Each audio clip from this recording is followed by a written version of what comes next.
Llegaste a Buena Banda, el podcast de las mejores mujeres de México. Episodio 9. Cuando mi hija grande tenía como 2 años y yo estaba recién parida de mi segundo bebé, salió Ratatouille y me lancé con una amiga y su hijo, también chiquitín, al cine. Era un día entre semana, había poca gente y atrás de nosotros estaba una señora conocida mía, también con su hijo un poco más grande que los nuestros y un amiguito del niño. La saludé sin pelar mucho y me dispuse a ver la película. Mi amiga de pronto estaba como muy sorprendida de que yo lo hubiera saludado. Yo no entendía bien por qué, pero enseguida caí en la cuenta. Claro, estaba saludando a la primera dama. Y ella estaba en el cine como si nada con sus palomitas y los chamacos, como nosotras. Ella no era entonces una señora común y corriente, digamos. Ella es así, normal. Ni siendo la esposa del presidente en funciones se comportaba distinto. Siempre supo que cuando la gestión de su marido terminara, su vida iba a regresar a la normalidad. Y a ella le gusta mucho su normalidad. Les presento pues a una mujer trabajadora que habla sin rodeos y nunca se queda quieta. Es abogada, mamá de 3, maestra y ha hecho una carrera en el servicio público. En su caso, muy público. Eso sí, mientras haya clima político en México, es decir, siempre la vamos a ver haciendo algo. Buena Banda. Comenzamos. Esta semana en Buena Banda, Margarita Zavala. Abogada por la Escuela Libre de Derecho, en donde hoy es docente. Fue miembro del Partido Acción Nacional, en el que ocupó cargos en los órganos juveniles, en el Comité de Capacitación, en el Departamento Jurídico del CEN y en la Secretaría de Promoción Política de la Mujer. También fue consejera nacional del partido y su trabajo fue clave en la creación del Instituto Nacional de la Mujer. Como primera dama, del 2006 al 2012, estuvo a cargo del DIF y encabezó la Estrategia Nacional para una Nueva Vida y trabajó con temas de migración de las mujeres, así como de niñas, niños y adolescentes no acompañados. En 2018 se convirtió en la primera mujer candidata independiente a la presidencia de México. Actualmente es diputada federal y está en el equipo de campaña de Xóchitl Gálvez como vocera en vinculación con la sociedad civil. Te voy a decir por qué te invité. Hay un riesgo en invitarte, ¿eh? Este fin de semana me decían, ¿por qué vas a invitar a Margarita Zavala? Xóchitl se está equivocando de juntar a las figuras gastadas del panismo y el calderonismo. Y dije, justamente no la voy a invitar para grilla, para partidismo. La voy a invitar porque este podcast tiene la intención de visibilizar mujeres fuertes, mujeres en posición de liderazgo de todas las disciplinas. Que sepa este auditorio, que sepan los escuchas que nos conocemos hace mucho tiempo. Hace mucho. Y me tocó ver muchas actitudes tuyas en el poder de primera dama. Yo, no sé, me enseñaron que los políticos son servidores públicos. Son nuestros empleados, votamos por ellos. Pero creo que tú eres una persona de servicio. Eres una persona que yo creo que si alguna de mis hijas o alguna de las chavas que conozco, chicas, me dijera quiero ser política, yo le diría concéntrate en servir, porque esa es la actividad de un político. Voy a contar una anécdota. El día que mataron a Juan Camilo Muriño, sí, comimos juntas, ¿te acuerdas? Juntas. Primera anécdota antes de la tragedia. La señora era primera dama, íbamos a comer con ella, otros amigos periodistas y yo, y de pronto llegó y dijo, qué bueno que ya llegaron, porque yo estaba leyendo unos papeles, pedí un tequilita en lo que los esperaba, y ya me di cuenta que me están viendo muy mal en este restaurante, porque pues claro, era la primera dama pidiendo un tequilita, pero tú con una tranquilidad de tomar un tequila antes de una comida. Reímos muchísimo en esa comida, la pasamos muy bien, normal. Y después vino esa tarde. Y te hablé muy bien de Juan Camilo. Hablamos, la neta, hablaste muy bien de Juan Camilo y hablábamos mucho de él porque sí, ahí venía el clima electoral y que si iba a ser un posible candidato o no, ya veríamos. Y murió esa tarde. Y después de un tiempo volvimos a encontrarnos y yo te decía, ¿cómo después de haber hablado tanto de él ese día y luego te dieron la noticia de la muerte y me contaste que llegaste a tu casa, te enteraste y cómo te fuiste a ver a la viuda? ¿Te acuerdas cómo te fuiste? ¿Cómo te fuiste? Bueno, es que todo como la noticia no llegaba tan claro las razones por las que había pasado. Ajá. Todo el Estado Mayor se había ido al aeropuerto a recibir al presidente y a protocolos que desconozco, obviamente, que se desconocen en términos de seguridad. Y entonces yo salí y solo había una moto de un policía federal. Y le dije, tengo que ir a tal lugar, pues lléveme. Y entonces todavía uno no me quería dejar ir. Y yo le dije, no, mire... No, o sea, no va a haber otra no es tragedia. Que quiera, lléveme. Le dije, no va a haber otra tragedia, mejor lléveme. Y ya me llevó. Pero, o sea, imagínense ustedes a la primera dama trepada con ese motociclista, policía, llevándote que te pusiste un casco y órale. Sí. Con tu tema de tengo que verla a ella, ¿no? A ella tengo que darle la noticia. Yo, por lo menos, estar con ella, aunque haya recibido la noticia. Yo desconocía si ya sabía. Llegué y más o menos ella sí ya sabía. Una parte no tenía mucho más claridad. Entonces ya le comenté todo. Bueno, pues así trepándose a las motos. Y bueno, por eso te quise invitar, porque alguna vez comí también en Los Pinos, siendo presidente Felipe y tú primera dama, y comí sopa de fideo con salmas. O sea, es una cosa que se come en Los Pinos. No sé si la gente sepa que se come en Los Pinos, pero es tu manera de llevar el poder y tu manera de llevar la figura pública que has llevado en diferentes momentos. Creo que vale la pena analizarla. Y me gustaría empezarte a preguntar por esto. ¿Cómo vives tú el servicio y el liderazgo, o el ego y el poder, este tipo de cosas? Voy a primero contestarte una, no me vaya a quedar yo ahí como atorada en el asunto. No te quedes Dile a tu atorada. amigo que te preguntó que si desgastados o no. Yo creo que la tarea de rescatar al país, de salvar al país, es de todos y de todas. Así es que mejor que se apunte tu amigo. Eso, y que deje de criticar. En lugar de andar descalificando. Perfecto. Porque yo creo que ahí sí tenemos que estar todos y todas. Ahora sí pasa y luego, bueno, luego me lo presentas. Porque yo creo que la política tiene un problema a la hora de las campañas que favorece, como están las reglas, a quienes son más conocidos. Y ese es uno de los problemas que ya tendremos que arreglar más adelante. Y es que se hacen bandos, ¿no? Es un poco inevitable. Bueno, se descalifica o se califica, pero y se ponen bandos, también es inevitable. Pero también es cierto que la política no tiene que ser tampoco una cosa de ocurrencias, me parece. Y entonces sí, la política no es una vocación de poder, sino de servicio. Sí.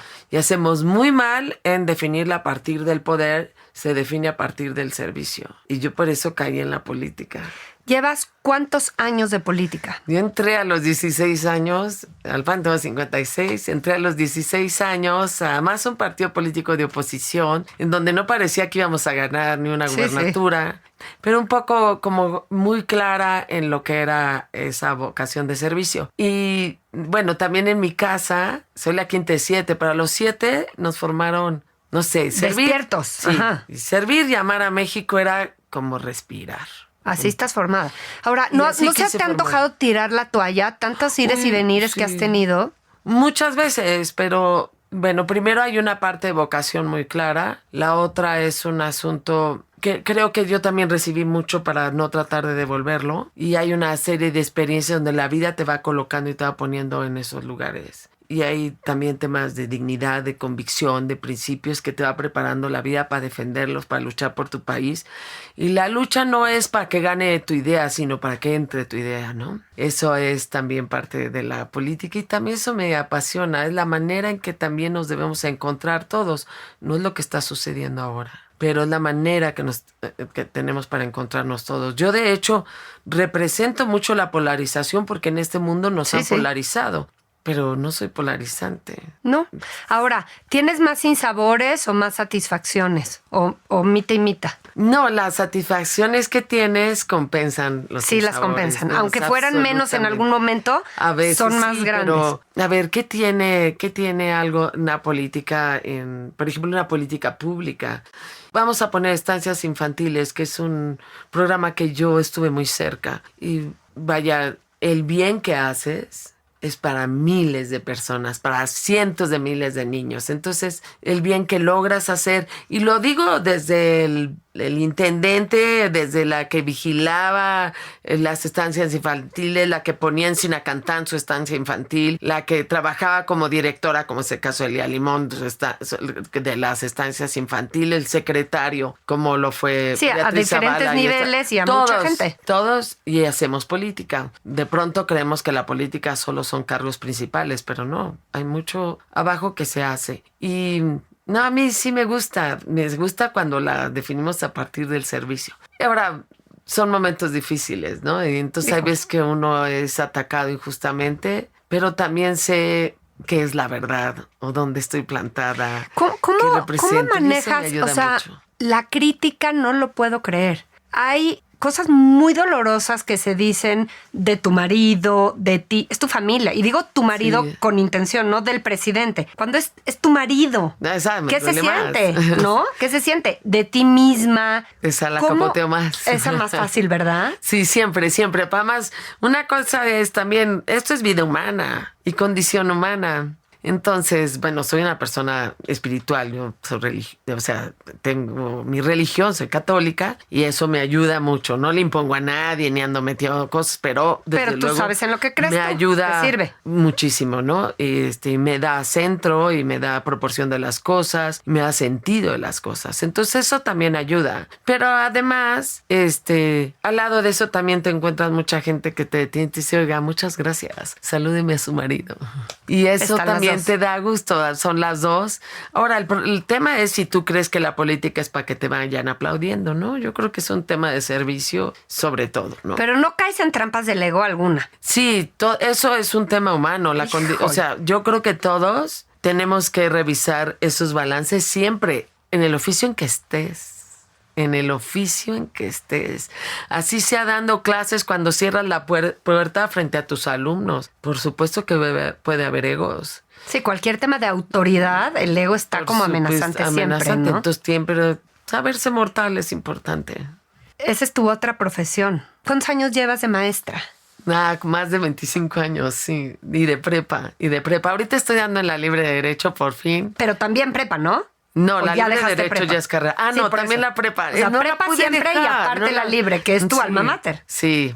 No, además me encanta y me exige muchísimo la Libre. Son alumnos que exigen. Y yo creo que cualquier universitario le exige más a un maestro, ¿no? Y la prepa me encanta porque, como he dicho, siempre he visto construir al país a través de los sueños realizados de los jóvenes, de mis alumnos. Y por eso me preocupa cuando las cosas no van bien. Oye, Fernando Sabater, en El arte de educar, dice que la profesión de maestro tiene muchos quiebres emocionales, porque entonces tú preparas cañón y tú estás, en tu caso, cambiando a México y volviendo gente demócrata. Y estos chavos ni vinieron, medio pasaron y dices, güey, ¿por qué no les caló? ¿Te pasa eso? Bueno, prepa, eso tiene menos problema. Y en la Libre de Derecho, que es donde estoy, pues también tiene menos problema, como que tienen que asistir y demás. De pronto te pasa en alguna ocasión que estás muy emocionado, de repente alguien pregunta una simplera y te quedas, ¿qué pasó? Es broma, ¿no? Sí, o sea, no estás pelando. O me parece que hay veces que tienes que suplir alguna deficiencia, ponte atento para que la puedas suplir. Te sigue enseñando, ¿no? Además, sí. El contacto con los jóvenes. A mí me encanta. ¿Y no te sientes expuesta? ¿No te cuestionan cañón? Son súper respetuosos y yo lo agradezco mucho, porque además al principio me cuidaba más de mi objetividad, pero esta vez ya mi vida ha sido muy pública. Entonces ya saben, creo que son chavos arriba de 18 años. El de prepa tiene 17, 18 y los otros tienen 20 o 21. Entonces son jóvenes que pueden decir, esto es porque es tal, ¿no? Sí. Y entonces eso es más cómodo cuando dices, bueno, tendrán criterio para reírse y decir, bueno, le bajo 3 rayitas a esto y por ahí.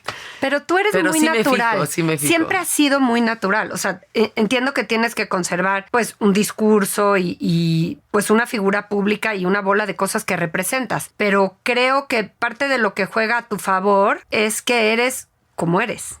Sí. Eres muy fresca. Eso juega a favor de quien es, ¿no? Si alguien quiere ser política, alguien que nos esté oyendo y que te piense role model, ¿qué necesita ser o qué formación básica tiene que tener o de qué estar hecha para dedicarse a la política?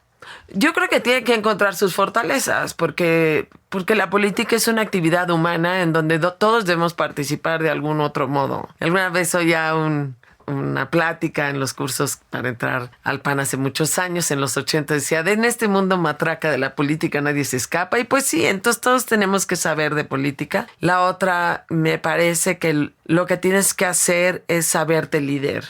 Yo, entre las cosas que he hecho en mi vida, por ejemplo, mi candidatura independiente y luego México Libre. Entonces, a mí, de las cosas que más me emocionaron era cuando una ahora amiga dijo, yo me di cuenta que era líder. a partir de pedir las firmas. Yo me di cuenta que podía dar más, o de pronto me di cuenta que tenía amigas y amigos más de lo que yo imaginaba y que estaba yo motivándolos para darle una causa a la vida. O sea, muy padre. Y yo creo que alguien que quiere entrar en la política no tiene que fijarse en el cargo, sino en el país y en sí mismo y en sus fortalezas. Y no se va a arrepentir. ¿Qué tienes que dejar? Bueno, muchas cosas. Por ejemplo, yo creo que dejas la posibilidad de una vida millonaria. La debes dejar. Lo otro es otra cosa, ¿eh? Debes de pensar en eso, en que no tienes por qué tener excesos, no tienes por qué vivir mal. Es cierto, dignamente, pero es una Sí, si parte. te quieres hacer rico no Luego, es el camino si eres un político sí. honesto, ¿no? Claro. Entonces, creo que también a veces tienes que dejar muchas cosas de la familia, de la vida personal, pero nunca olvides que si hay vocación, tu vida personal se realiza a través de los otros. Hay una parte que sí hay sacrificio, pero no hay que verla desde el mundo de la amargura, sino de eso es. Y eso es para lo que entré. Y luego hay decisiones, los dilemas son fuertes, pero eso es lo que hace intenso e interesante la vida. ¿Qué dilema te acuerdas fuerte? Pues bueno, ¿qué hacer? Si defenderme o estar ahí o no entrarle. ¿Qué hago yo si apoyo esta campaña o mejor me quedo como... Y me desmarco y hago y me quedo ahí como estrellita marinera. No. Yo creo que lo que más vale en la vida son los compromisos y hablar con la verdad. Y eso a mí me ha funcionado bien. No quiere decir que no me haya equivocado, no quiere decir que no haya tenido traspiés, pero la verdad es que yo he sido muy afortunada en los caminos que he caminado. Unos me han costado mucho trabajo superarlos. Me costó mucho trabajo que México Libre me hicieran esa cochinada de verdad. A ver, contexto. México Libre. Tú dices, voy a fundar un partido. Vamos a fundar todo lo que se tiene que hacer para el registro de un partido político. Enormemente, muchísimo. Además, de hecho, estaban los requisitos para que nos hicieran y dependían del poder. Y yo, como teníamos ya un liderazgo ahí, pues por supuesto fuimos construyendo un partido político. Es bien difícil hacerlo. Además, está puesta la ley de manera injusta y contraria a derechos humanos. Para que no lo hagas. Para que no lo hagas. Y entonces logramos hacer con todos los requisitos. Nos presentamos. Los mismos consejeros del INE dicen que sí. Es época de pandemia, por eso no podíamos salir a las calles. Y entre ellos, entre los del INE, empiezas a saber que fulanito está aquí, que fulanito está enfrente de la consejera, que la consejera acaba de inventó algo que hace unas semanas dijeron que no era cierto. Y lo tumban, ya. No te permiten el registro. Pero además no a mí, a más de 270,000 personas. Pero a mí me costó mucho trabajo eso, porque había Camino a México como candidatura independiente, luego México Libre, y sí me sorprendió. Claro, porque venías de bajarte la candidatura independiente, pero tenías todavía el sueño del partido. Un partido. Y eso te lo tiran, porque yo hubiera dicho, ya hago berrinche y ya me voy.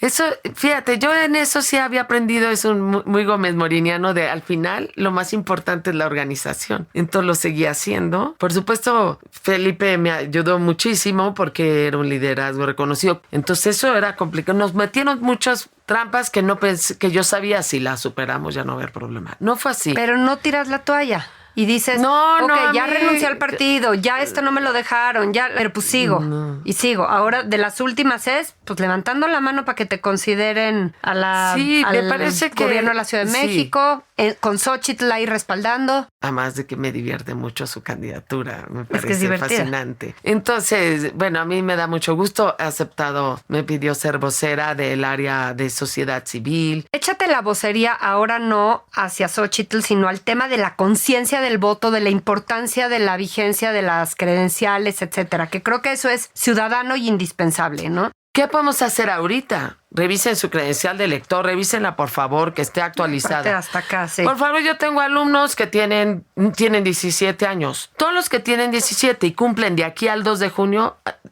18, vayan y exijan en el INE, porque ya supe de una que le dijeron que no, exijan en el INE que les den su credencial de elector. Si cumplen, o sea, si llegan al 2 de junio, incluso cumpliendo el 2 de junio, 18 años, les tienen que poder dar, votar, sí. Y tienen que darles la credencial. Esto es importante porque ya para el 22 de enero ya no va a haber manera de tener su credencial de elector. Pero por favor, no lleguen el 20. ¿Y si yo cumplo años en febrero? Tienes que ir porque antes. Previendo que el 22 de enero son las últimas credenciales. Si cumples incluso el 2 de junio, vas esta semana, te presentas, nada que te digan, venga hasta su cumpleaños, ¿no es verdad? Usted me la tiene que dar. Es importante que estemos en el padrón electoral. Porque hay muchísimas, y luego ¿no? hay que revisar ¿Cuántas son las que podrían no funcionar por la vigencia? No, sí, no sé cuántos millones pero están varios hablando millones, en la actualización. Es decir, para los menos de 18 años es así. Para los otros y para los quienes son más grandecitas y grandecitos, por favor revisen su credencial de elector si está debidamente actualizada. La otra también les diría, por favor, aparten todo el final de mayo, del 15, obviamente al 31, el 1 y el 2 de junio. Y si me apuran, el 3, el 4 y el 5, por lo que fue a pasar. Apártenlo. Piensen que pueden ser funcionarios de casilla, que llegó el INE, que está insaculado. Por favor, no se pierdan la oportunidad de estar en una jornada electoral como funcionario de casilla. Yo siempre he querido serlo. Yo también, pero como estoy identificada con un partido... No vas a ser. Bueno, tú has tenido otros lugares en la historia. Pues me ha tocado ser representante casilla, representante general, me ha tocado ser representante ante el distrito y hasta representante nacional. Ok, viene el 2024. Tú dices, yo no me quiero perder el 2024. Tengo que estar ahí. Tengo que levantar la mano otra vez. Seguir levantando la mano. ¿Te vas a hacer tú viejita haciendo política y trabajando por México? No creo, ¿eh? No, bueno, pensando en México, sí, y ayudando, sí. Yo me acuerdo en la elección de Felipe, Blanca Magrassi de Álvarez, que tenía como 80 años, fue representante casi. ¡Qué maravilla! Así es que sí. Yo me imagino algo estarás haciendo. Viejita a los 90 años siendo representante casilla. Además tengo una mamá que es así. A los 85 estaba representante casilla y bueno, ahorita tiene 94. ¡Qué y maravilla! Yo te aseguro que se va a poner a hablar por teléfono o va a asistir. Es que todos tenemos que participar. Más allá de México, ¿cuáles son tus preocupaciones de mamá y esposa a tu edad, con tus hijos ya estudiando carrera los tres? ¿Dónde está tu mente? ¿Cuáles son tus inquietudes ahora? Mira, mi inquietud es que siento que a veces nos quedamos tan en la superficie, que nos falta tanta profundidad en muchísimas cosas, en la búsqueda de la verdad, y la sustituimos por cada tontería. En el servicio mismo también a veces nos quedamos en la superficie y creemos que cualquier cosa es servir. No, ese es un acto de servicio, ese es un acto solidario. Pero ser solidario tiene que ser un compromiso mucho más constante, ¿no? Tiene que ser una virtud social y una virtud personal. Y me parece que hemos perdido la profundidad de las cosas. En general, como sociedad. Y fíjate que Rob Riemann, que es un gran filósofo, que tiene aquí un libro que apenas estoy leyendo, El arte de ser humanos. Él hablaba en algún otro artículo de la amnesia social. Y entonces a veces se nos olvidó que nos costaron como pueblo llegar a muchas cosas. Nos costó mucho trabajo la democracia, nos costó mucho trabajo las libertades, nos costó mucho trabajo las libertades religiosas, nos costó mucho trabajo muchas cosas como país, definirnos como país. Y creo que esta parte la tenemos que ir profundizando también en términos de lo que es una persona. Nos enseñaron alguna vez que somos únicos e irrepetibles, pero ahora estamos viviendo la irrelevancia pura. La irrelevancia te preocupa. Y eso me preocupa. La bobada, mucho, ¿no? Me preocupa mucho esa pérdida de sentido, porque además se sufre mucho con la pérdida de sentido. Con el tiempo se sufre. Claro. Entonces, bueno, estoy en esas de repente. Ahora, ¿qué me gusta mucho? Me gusta mucho la inundación de la tecnología, que tenemos que manejarla. Desde luego, para eso somos seres racionales e inteligentes. Por favor, ya sé que a veces hacemos todo por demostrar lo contrario, pero creo que son instrumentos para igualarnos. Creo que muchas redes sociales llegaron para igualarnos. Sí. Para llegar a muchísimos lugares. Y desde luego me preocupa mucho la violencia. Bueno, estamos en estos días sufriendo lo que ocasionó un acto terrorista. Israel, ¿qué cosa? Y eso de que los inocentes sean los que paguen constantemente y no nos permita dar una posición clara en favor de las víctimas, sí me preocupa. Pero es todo por no profundizar, por dejarlo en la superficie. En la superficie. Oye, tú desde que me acuerdo que yo empecé a saber de ti, estás metida, enroladísima en el tema de las mujeres. Fuiste a Beijing, ¿qué era? 90 y pico. 95. 95. Es tiempo de mujeres, ahora sí. Sí, sí, comentábamos en los chats que estábamos juntas y decían qué lindo fue, con todo lo que se pueda decir, ese abrazo de Beatriz y Xóchitl, esa sensibilidad de manejar el poder y la situación y como que se siente un toque distinto. Sin las mujeres en el poder. Tantos años tú de impulsar a las mujeres. ¿Qué ves ahorita? ¿Qué estás viendo? Yo ¿Cómo te voy a decir vives? una cosa. Por supuesto que sé las diferencias, ¿no? Entre quien yo propongo y quien propone otro. Es que dices, qué bueno que este es un asunto donde ya el ser mujer no fue relevante. A ver, vamos a tener una mujer presidenta antes que Estados Unidos. No lo puedo creer. Me encanta. Me emociono. A mí sí me da gusto. Me da gusto porque rompe ya eso.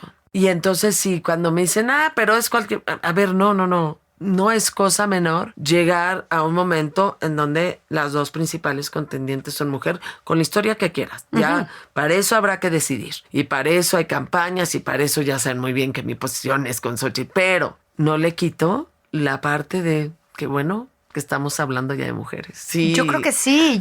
Llevo muchos años buscando visibilizarla, trabajando, sabiendo lo difícil que es ser mujer. También lo sé, no tiene por qué ser más difícil una historia que la otra. Es difícil ser mujer en la vía política, sí lo es. Creo que vamos venciendo, creo que vamos rompiendo barreras y eso es muy importante. Creo que tiene mucho que ver con los jóvenes, no con la edad de ellas, que no son tan jóvenes, no somos tan jóvenes, pero sí con los jóvenes, y yo lo digo mucho en mi campaña independiente, a mí nunca me preguntó alguien menos de 35 años si me pesaba el ser mujer. Sí. Los de arriba de 50 no había manera que no me preguntaran. Claro. Y hoy tu hija o mis hijas o tus estudiantes mujeres ya no es tanto un tema, ¿no? No se lo preguntan. Igual y se lo preguntaron después cuando me pasó eso, porque en el 2018, 9 partidos políticos no dejaron que las mujeres compitiéramos internamente. Y hoy, 6 años después, es bien poquito, encabeza. Sí. Qué increíble. Sí, me encanta. Qué increíble tenerte acá. Me ha fascinado. Mucha suerte tengamos como país haciendo democracia. Pase lo que pase. Yo soy una demócrata. ¿Sí? Soy una demócrata. Una patriota, demócrata. Sí. Y no te cansas. No me canso. La democracia, además, no permite cansarnos, sino al contrario, darle sentido a la vida pública en nuestro país. Pues ya te veremos. Tanto. ¿En qué te veremos? No sé, pero de que te veremos, yo creo que te vamos a ver todo el tiempo en México. Muchas gracias. Mil gracias. Qué padre. Blanca, gracias. Esto fue Buena Banda. Nos escuchamos la próxima semana.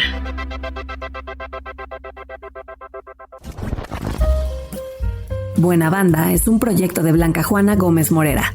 Lo graban Santiago Parra y Raúl Cetina en el estudio de Pedro y el Lobo. La idea se gestó con Sara Herrera Landeros, la producción corre a cargo de Luisa Martínez y la postproducción es de Alejandro Muñoz.